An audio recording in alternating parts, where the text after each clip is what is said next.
Alors, on souhaite calculer la masse de dioxygène absorbée dans un cycle respiratoire moyen de 500... Ça fait pas beaucoup, 500 cm3. 1 demi-litre? La vache, c'est un bébé, il a de tout petits poumons. Et c'est pas le volume des poumons, ça. D'accord? C'est le volume inspiré, expiré. Vous faites jamais... Quand vous respirez, vous remplissez jamais et videz totalement vos poumons. D'accord? Donc, un cycle respiratoire, il n'y a aucune raison que ce soit le volume total des poumons. Bon, là, on est bien d'accord, ça fait quand même pas beaucoup, hein, il est vraiment au repos. Hein. Mais voilà, c'est juste un petit cycle respiratoire, 1 millilitre, comme ça c'est facile à calculer, ça simplifie un tout petit peu. Mais c'est pas étonnant, voilà, ça n'a rien d'étonnant, c'est un peu fait, mais c'est pas étonnant. Le pourcentage de dioxygène dans l'air sec, oui, ça vous savez ce que ça veut dire, d'accord? Vous savez que l'humidité, ça pose problème au niveau des pourcentages, ça met le bazar parce que ça varie tout le temps, donc quand on donne les pourcentages, c'est sur l'air dans lequel on a retiré l'humidité. Normal, 21%, en plus c'est le chiffre que vous connaissez, donc ça ne pose pas de souci. Ça, c'est juste de l'air normal, il est en train de respirer, comme on est en train de faire maintenant. Et le pourcentage de dioxygène dans l'air expiré, asséché, pourquoi une fois sec, pourquoi une fois asséché, c'est que vous voyez les deux mots, quoi. Voilà, c'est tout. Okay, mais ça veut dire la même chose, on a retiré l'humidité de l'air avant de mesurer, 16%. C'est moins, mais en même temps, la respiration, ça sert un peu à ça, hein, d'accord? Voilà, donc rien d'étonnant jusque-là. On vous donne la pression atmosphérique 10 puissance 5 passes. C'est pas un truc plus compliqué, normalement, la pression atmosphérique? Ça tombe pas pile. Oui, c'est 101 325, la pression standard. Hein. Mais là, si on vous donne 100 000, c'est encore une fois, pour simplifier, on ne va pas s'embêter pour un petit pourcent d'écart. Okay, l'idée, c'est prenez 100 000, ce sera plus simple, et puis voilà, on fera avec. 37 degrés, c'est pas étonnant, on est dans les poumons, donc là, c'est normal. Le R et le N vous sont donnés, rien d'exceptionnel, d'accord? Bon, dans les faits, la plupart des constantes, vu que vous avez vos cours, on n'est pas forcé de vous les donner. C'est juste que vous obligez à les chercher dans votre cours à l'intérieur. C'est pas forcément utile et ça n'a pas grand intérêt, donc souvent on les redonne. Des fois, on les redonne pour une autre raison. Un peu comme pour la pression, là, d'accord? Histoire de vous dire, utilisez cette valeur-là, parce que c'est cette valeur-là que nous, on a utilisée quand on a fait les calculs. Et si vous en prenez une autre, bah, vous risquez de tomber un tout petit peu à côté. Ok? Bon, dans la page de garde du sujet que vous aurez, vous verrez, il y a écrit quelque chose du genre, en cas de calcul numérique, d'accord, prendre la valeur la plus proche aux approximations près. Bon, bah, si vous avez utilisé 101 325 à la place de 100 000, vous allez être à 1% près, c'est bon, quoi. On est aux approximations près.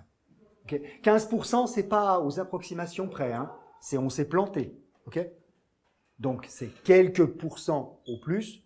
Là, c'est bon, c'est juste les approximations de calcul. Ça va? Ouais. Vous constaterez d'ailleurs, parce que sinon je vais oublier de le dire après, que le nombre d'Avogadro qui est là, il ne sert à rien. On n'en a pas besoin. Mais après tout, est-ce qu'on doit utiliser toutes les données qui sont fournies? Non. On doit vous fournir les données dont vous avez besoin, ça c'est une certitude. Mais est-ce qu'on doit vous fournir que les données dont vous avez besoin? Non, absolument pas. Après tout, tu connais ton numéro de carte bancaire, d'accord? Ton numéro de code. Est-ce que ça te sert là aujourd'hui? Non, t'en fous. Donc des données qui vous servent à rien, d'accord? Il y en a plein, il y en a tout le temps. En fait, c'est même la majorité des situations auxquelles on est confronté, d'accord? On a des tas de données qui servent à rien. Ben là, c'est pareil, il y a une donnée qui sert à rien, et puis voilà. Ça fait un peu partie du processus, en fin de compte, savoir ce qui est pertinent et ce qui ne l'est pas. Okay, donc ne cherchez pas à utiliser à tout prix la totalité des données qui vous sont fournies. Il y en a qui volontairement sont inutiles et sont introduits juste pour faire un peu de bruit, quoi. Voilà. Okay, allez, on y va avec la première question. Donc, quelle est la pression partielle en dioxygène dans l'air inspiré sec, celui qui est à 21%, hein, d'accord? Voilà. Donc, sa pression partielle dans l'air. Vous avez donc 4 propositions. Vous aurez noté qu'on a à la fois des valeurs et des unités dans chaque réponse. Donc, ça veut dire que la question, elle porte à la fois sur la valeur et l'unité. D'accord? Et un dernier petit point de détail. Moi, l'exercice, je sais le faire. Donc, me regarder a posteriori. Le faire, bon, c'est un spectacle intéressant. Hein. Ça, je reconnais, vous avez bien fait de prendre votre place. Mais à quoi ça vous sert à vous? À rien. Si vous ne l'avez pas fait, vous avez juste vu quelqu'un qui savait le faire. Voilà, c'est une bonne raison. Est-ce que ça vous a appris à le faire? Très honnêtement, probablement que non. Non, pourquoi? Parce que vous ne l'avez juste pas fait. Mais Si vous l'aviez fait juste ou faux, pour le coup, ça n'a aucune espèce d'importance. Si vous l'avez fait, vous allez le mémoriser. Que vous l'ayez fait juste ou faux, ça n'a pas d'importance. Parce que si vous l'avez fait juste, eh ben, il va y avoir une forme de satisfaction, d'accord, et une petite libération d'hormones dans le cerveau, à constater qu'on a fait comme il faut, et puis que regarde ce qu'il est en train de faire, c'est exactement ce que j'ai fait moi, c'est vachement satisfaisant. Et c'est un processus de mémorisation qui est extrêmement efficace, d'accord. Et si vous vous êtes planté, ben, personne n'aime se planter. Ça marque. Pas de la même manière, hein. C'est pas tout à fait les mêmes hormones qui sont libérées, c'est pas tout à fait le même processus, mais ça marche de la même manière en fin de compte. Comme ça marque, on se souvient de la chose, de l'erreur, et donc on a plus de chances de mémoriser aussi la correction. Si vous avez rien fait, vous allez être dans l'attitude de « ouais, mais bon, évidemment, j'ai compris, c'est comme ça que ça marche, je le sais bien, d'accord? Je sais bien que ça marche. Je vais vous planter 2 fois pendant la séance sur un « je sais bien que ça marche ». D'accord? Vous êtes prévenus, hein, je suis en train de vous le dire là, et je vais vous planter quand même 2 fois sur le truc. En majorité, hein, pas forcément tout le monde, mais vous allez voir. Ok? Quand je pense que vous avez largement eu le temps de faire, d'accord? Que vous avez eu le temps de répondre, et puis que on peut passer à la question suivante, j'ai un petit bouton ici qui déclenche les 15 dernières secondes. D'accord? Donc dans 15 secondes, le vote est terminé.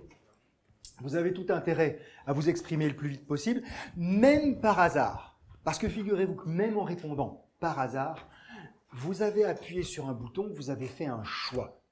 Ce choix qui peut être bon. Tiens, je suis content, j'ai trouvé la bonne réponse. J'aimerais quand même bien savoir pourquoi. Voilà. Ou je me suis planté. J'aimerais bien savoir pourquoi aussi. Donc ça marche même quand on répond au hasard. Le coup de la mémorisation que je vous ai expliqué juste avant. D'accord? C'est forcément gagnant de répondre. Gagnant pour moi parce que vous aurez mieux compris et puis finalement vous aurez des meilleures notes. Voilà. Et puis gagnant pour vous parce que vous avez tout intérêt à avoir une meilleure note au pas concours qui s'annonce dans pas longtemps. Là, hein. D'accord? Voilà. Alors ça donne quoi? Bah, c'est une large majorité de bonnes réponses quand même. D'accord? Donc, on va pouvoir passer rapidement sur la correction. C'est tout simple, hein, c'est la loi de Dalton. D'accord? On veut la pression partielle. La pression partielle, d'accord, d'une espèce, c'est sa fraction molaire par la pression totale. Donc ici, la pression partielle du dioxygène. Donc, oups, j'aurais pas dû bouger. La pression partielle du dioxygène, ce sera les 0,21% qu'on avait. 0,21, pardon, 21%, multiplié par les 100 000 pascal, donc 21 000 pascal. Voilà, d'accord? C'est tout simple, on passe rapidement dessus, c'est juste une application quasiment littérale de ce qui se trouve dans le cours. Alors on est d'accord, hein, c'est pas une question de cours, mais fondamentalement, ça n'est pas si loin que ça, puisque c'est une application directe de ce qui se trouve dedans. On applique directement. Ça veut dire que la prochaine question, vous la répondez à vitesse réelle, comme en examen. À vitesse réelle, comme en examen, une question comme ça, c'est fait en 15 secondes. Donc ça veut dire que moi, quand j'ai planifié l'exercice, vous avez 1 minute grand max pour le faire. C'est-à-dire le faire, comprendre, d'accord, lire le truc, le faire, le corriger, vérifier que vous n'êtes pas trompé, et puis noter la réponse sur le petit machin que vous avez, la feuille que vous avez à remplir. Vous avez dû commencer à voir à quoi ça ressemblait, d'accord? Sur la petite feuille. En 1 minute, c'est plié. Là, on va le faire, d'accord? Voilà, dans 1 minute, j'arrête. Bon, on en est à plus de 4 minutes là. On y va? Ouais? Pousse un peu. Allez, les 15 dernières secondes. Ça vous permettra éventuellement de tester la force du hasard et de vous décider définitivement pour c'est pas la bonne solution.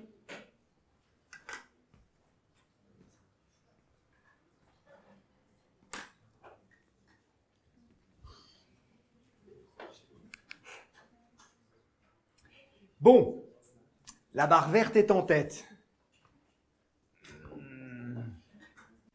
Mais c'est une courte majorité quand même, hein? On est d'accord? Alors, je reviens en arrière. D'abord, comment on relie le nombre de moles avec ce qu'on vient de faire? Parce que normalement, dès l'énoncé générique, avant la première question, puisque vous avez vu qu'il était question de gaz, d'accord? Il y avait des volumes, il y avait des températures, d'accord? Il y avait des pressions.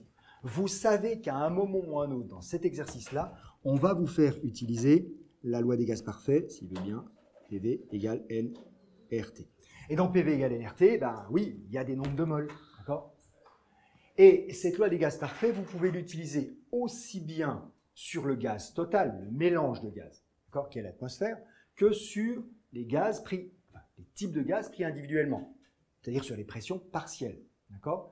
Mélanger en même temps Dalton et la loi des gaz parfaits. Ce qui veut dire que ça, vous pouvez l'écrire aussi par rapport à la pression partielle en dioxygène et donc au nombre de moles de dioxygène. Donc calculer le nombre de moles de dioxygène quand on connaît la pression partielle d'un gaz, enfin, du gaz quand on connaît sa pression partielle, c'est simple, c'est juste une application directe de la combinaison, d'accord? C'est ça qui est important, de la combinaison de la loi de Dalton et de la loi des gaz parfaits. On mélange les deux en même temps, et donc on a une relation directe entre nombre de moles et pression partielle. Ce qui veut donc dire que ça, vous pouvez le calculer pour l'inspiration, donc le nombre de moles de dioxygène dans l'air inspiré, ce sera la pression partielle en dioxygène dans l'air inspiré par V sur RT, et vous pouvez faire la même chose dans le nombre de moles de dioxygène, d'accord, dans l'air expiré, pression partielle en dioxygène dans l'air expiré, fois V sur RT. Je ne mets pas de petits indices sur le V et sur le T, parce que c'est le même volume qui rentre et qui ressort, et c'est la même température, on est toujours à 37 degrés, d'accord? C'est le même volume, hein. Oui, il y a moins de dioxygène, mais le dioxygène, il a été remplacé par du CO2, d'accord? Et normalement, molle à molle, hein, parce que sinon, on finirait par gonfler, d'accord? En stockant du dioxygène. Donc, on est du molle à molle, le volume, c'est le même, il n'y a pas de raison que ce ne soit pas le même. Ben, c'est tout, c'est fini. Voilà, vous l'avez le truc là. Donc, vous avez juste à faire la différence entre les deux, d'accord? C'est-à-dire PO2I moins PO2E fois V sur RT. Vous faites le calcul et vous obtenez effectivement 10-3. 10-3 aux approximations de calcul près. D'accord? On trouve 9, je ne sais plus trop quoi, quelque chose derrière, 10-4. C'est 10-3. OK? Oui, 9, quelque chose, c'est pas 10-4. Hein? OK? C'est 10-3. C'est la valeur la plus proche des approximations. Oui, mais il y en avait quand même un certain nombre qui avaient trouvé d'autres valeurs. Vous êtes sûr que vous aviez tout remis dans les bonnes unités avant de faire le calcul? Comment ça? Ah oui, ça, c'est des Kelvin, mais c'était donné en Celsius. 37, c'est 310. Le volume, il était donné en centimètres cubes, mais vous avez besoin de mètres cubes.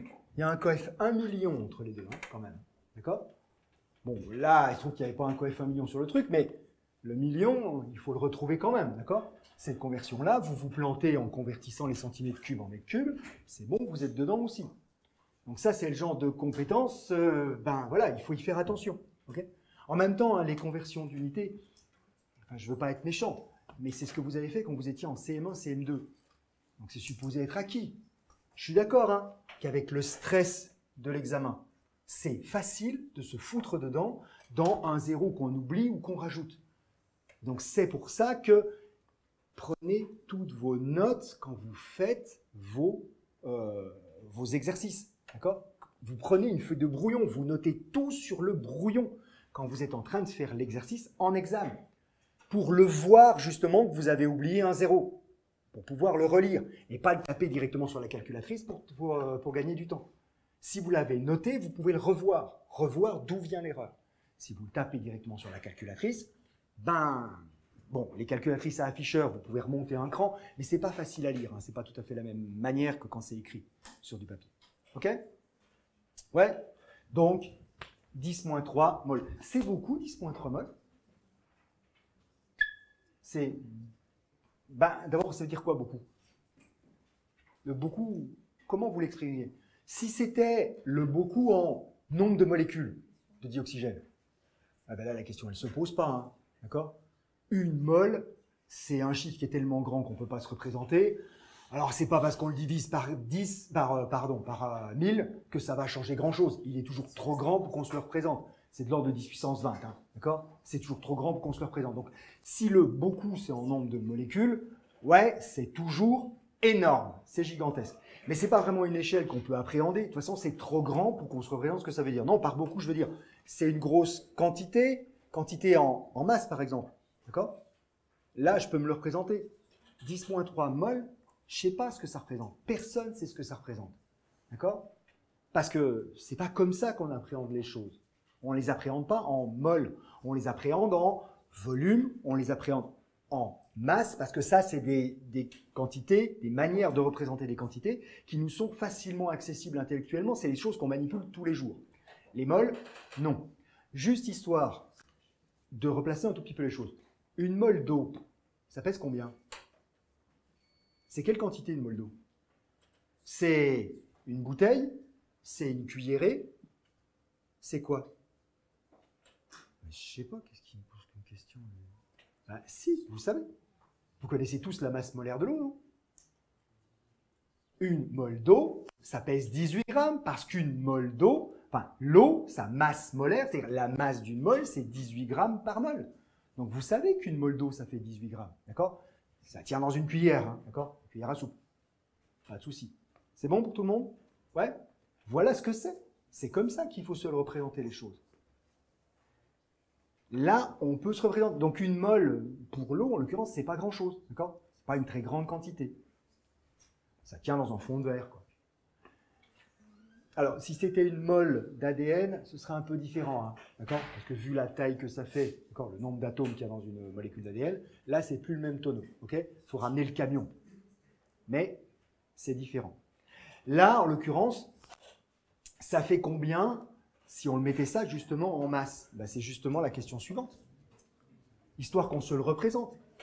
Quelle masse ça représente? C'est 10,3 mol de dioxygène. Histoire qu'on en ait une image un poil plus intellectualisable. La masse, quand on l'a, c'est le nombre de moles fois la masse molaire. Donc 10,3 fois 32, pas 16. Ouais, c'était prévu, hein. Je savais ce qui allait s'afficher. Okay, c'est du dioxygène. 2 fois 16, d'accord? 32. Et puis pour les 2 qui ont répondu tout en haut, là, d'accord? Il faut regarder l'ensemble de la réponse, d'accord? C'est pas juste 16 ou 32, d'accord? Il y avait 10-3 moles, c'était pas une mole. Ça va pour tout le monde? Ça, c'est typique du stress, je lis pas suffisamment. Vous savez tous que c'est du dioxygène, on est bien d'accord, y compris tous ceux qui ont répondu 16. Mais voilà, on veut répondre un peu trop vite, on ne réfléchit pas suffisamment et on perd assez bêtement en fin de compte. D'accord?